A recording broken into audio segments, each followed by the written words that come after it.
Hey guys, so today I wanted to talk to you about wheels and tires and some of the unique things that are out and available right now, and some of the things I've been talking about for a long time, like specifically wider is better and using wider rim tires to have a better feel on your mountain bike. Even my gravel bike has wider rims, but I don't have my gravel bike out here right now. So it's another smoky weekend here in California. There's been fires going on for 3 weeks now. The air is really bad. There's ash all over the ground, as you can see. So it's not a good day to go ride. If you do, you're gonna mess up your lungs probably. So I thought I'd make this video and talk about my tires and wheels and how I set up my bikes with the different tire arrangements. And as you can see, I'm a huge fan of tires and wheels. I have extra wheel sets for my bikes and switch them out to give it a different feel and different ride. So this Escar Hayduke has the 275 Plus setup on it right now. And I've talked about this before, but I want to expand on this, and that's those Rimpac tire inserts. I just got another box of them. What I like about them, besides the price, they're half the price of some of the other brands, so I like that, is where they line up. So when you put them on the wheel, they're actually right here against the rim, and they come up to about right there. And so what that does is it creates this huge area that's like a volume spacer and dampening feel for your wheels. And it's truly remarkable how much it changes the way your bike rides and dampens that feel. If you know, with plus size high volume tires and wider rims, you get these big tires, you can almost get like a basketball effect where you kind of bounce off stuff more rapidly if you don't have your tire pressure low enough. Well, what this does is allows your tire pressure to be lower, and then it dampens the feel because it's a volume spacer in there. It really acts like a volume spacer. So the way I set up my bikes is I usually have a little bit lower shaved down knobby tread design in the back, and then a more aggressive, bigger knobby tread design in the front. And then I like the fronts to be a more widely spaced knobby tread design. The back, I always like to have kind of like some square edged knobs in the center. I think that helps with climbing and braking. And then and it just, these tires that I'm using right now are really fast rolling and actually pretty light. That's the Kenda Havoc tire, and Kenda makes some really good tires. If you notice, that's a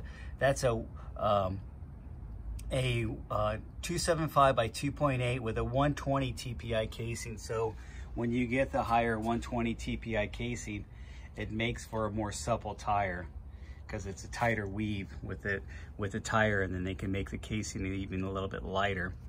So that's how I have it set up right now, and that rolls pretty fast for a 275 Plus.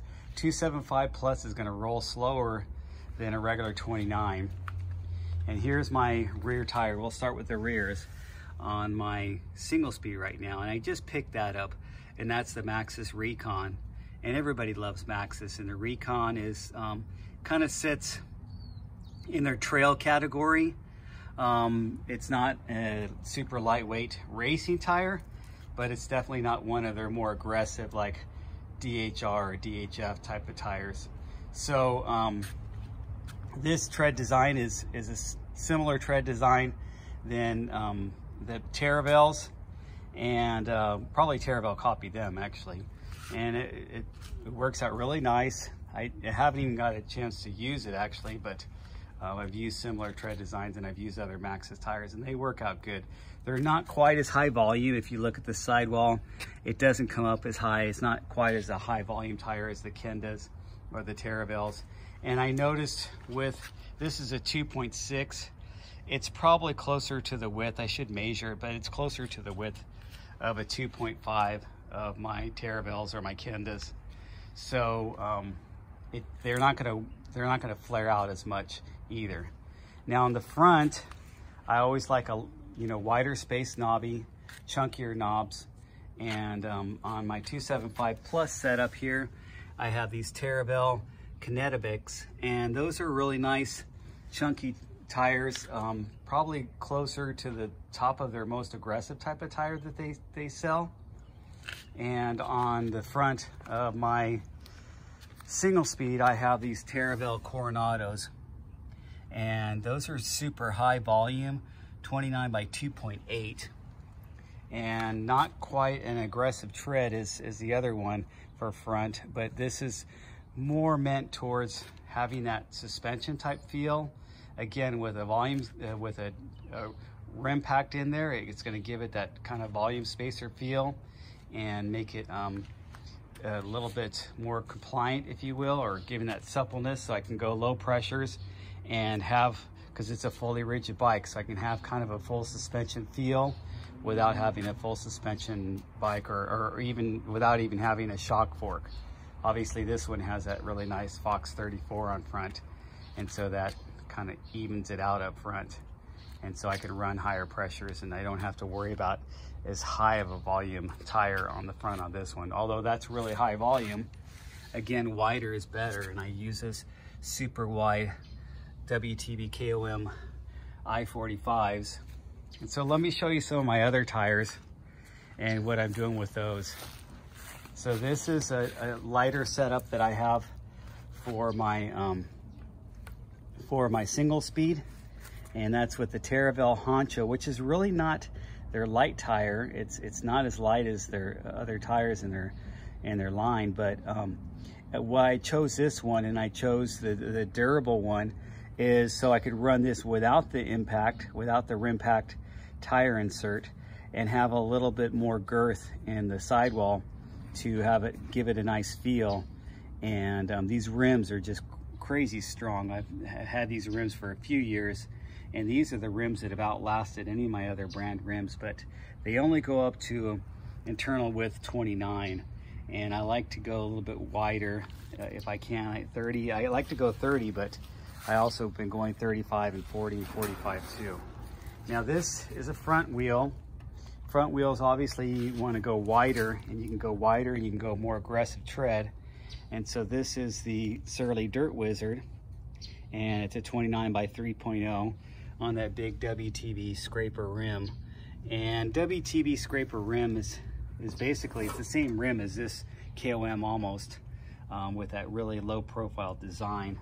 And these tires have been on this rim forever, and they really seal up nicely. I don't have a tire insert there because I don't really need it, because this is such a heavy duty tire. It's a 60 TPI. If you notice that, it's a 60 TPI, so it's going to be a thicker casing than the 120 TPI, and it's going to be a little bit heavier too. Now this is something I've been wanting to try, and I put them on, but then I just took them back off because I put another tire insert in. These are the Tannis Armour tire inserts. So the Tannis Armour works a little bit different. Instead of having like a volume spacer right next to the rim, this actually is more of, it's almost like a tire liner that you use for flat protection, but it kind of on steroids. And so I have it on this Terravel E-line. This E-line 2.5, as you can see, it really measures out pretty fat for a 2.5. And look at it, if you hold it next to this one, as far as the tread design, it's almost exactly the same as the Maxis tread design, and just some minor differences. So with this type of tire insert, you have to run a tube, and what this does for you is offers more flat protection. It's probably not going to offer the same type of dampening feel, but if you're riding in an area that's got a lot of thorns and a lot of stuff like that, and you're worried about flat protection, this may be the way to go. And I don't have a lot of sticks and thorns in my trails. It's all granite rock and decomposed granite, sandy conditions. There's lots of ruts. So I'm dealing with chunky rocks and different type of riding conditions, really dry. So then, and here's the dust from my trail still on this wheel. So this is the Terravel Honcho. I just got this one recently, and I've been really liking it. So this is kind of in between this tire as far as the tread and the deep, chunkiness of the tread. This is a little more shaved down, but it's still nice high volume. And I have it in a 29 by 2.6, which that really flares out nicely for a 29 by 2.6. It's probably much bigger than, like I said, this is also a 29 by 2.6. You saw how the 2.5 was equal to this, and you can see how this one is even bigger. And so this is a really wide 29 by 2.6. And it also helps, and let me point out, I have this on an I-35 rim. So that means the internal width is 35 millimeters. And you guys, when you're looking at rims, the only width that really counts is the internal width. So I don't even know why they use the naming convention for external width when they talk about size of rims. It doesn't even make any sense, because external width does nothing. It's strictly cosmetic. So it's like putting, you know, stucco on your house. I mean, it's just does nothing. So anyway, here we go. Here's the comparison of the tires and the rims, and kind of a talk about the different types of tires and rims that I use. I always will and have always been on the camp that wider is better. I really like wider. I just jumped on the camp with the tire inserts. I'll be using Rimpact. I'll probably try the Cush Core and some of the other brands eventually. You know, why not? But I really liking the Rimpact. It's been the only downside I could say about the Rimpact. They're a little bit harder to mount. Well, all tire inserts are kind of a pain to mount, but they also suck up a lot of the sealant there. So you have to double up with your sealant. So by the time you add that extra sealant, I'm thinking of maybe Scotch guarding them or putting some type of coating on top of that sponge, and maybe that would help. But it's just, they do suck up. I had one that I had to take back out, and it literally sucked up 2 milliliters of that sealant right away. There was almost nothing left in the rim when I took that back out. So you're gonna have to double up on your tire sealant. Here's another advantage of when you have the Rimpacts in there. It works as a run flat, but let's say you do get a flat, and I got a flat a few weeks ago. I think it was on this tire before I put that other one on there, that it was on that Terravel E-line. And what happened was, it was a puncture, and it was a tiny little stick that just jabbed in about like on the kind of close to the edge of the center here, like close to the sidewall, but not quite at the sidewall. And when it punctured it, as I was riding back and it was going low, and I added air and it was going low, the sealant kind of got smashed, if you will, smashed on the inside of that tire and plugged it up really nicely, because of that tire insert working as a way to kind of pack down the sealant on the inside of the tire there. And you have enough sealant in there, and that's kind of cool. So you get it run flat, but then you actually get to air up your tire again later. And so when I aired it up later, it held air. So that was nice. Anyway, that's the setup. Hopefully we get some better weather. If not, I'm just gonna be tinkering with my bikes today, like I always like to do on the weekends when I have time. And I'd rather be riding them, but can't ride in this weather, so I'm gonna just tinker with them. Talk to you guys later. Please make any comments if you have any questions about tires and rim inserts and different tire combinations. Been doing this for many years. I have a garage full of tires. I just gave away and sold a bunch of them. I think I sold them for like $5 each. So I sold probably, you know, about 5 sets or 10 sets of tires just recently, locally, to some guy that I put up on that Facebook bike trade sale website. Anyway, talk to you guys later.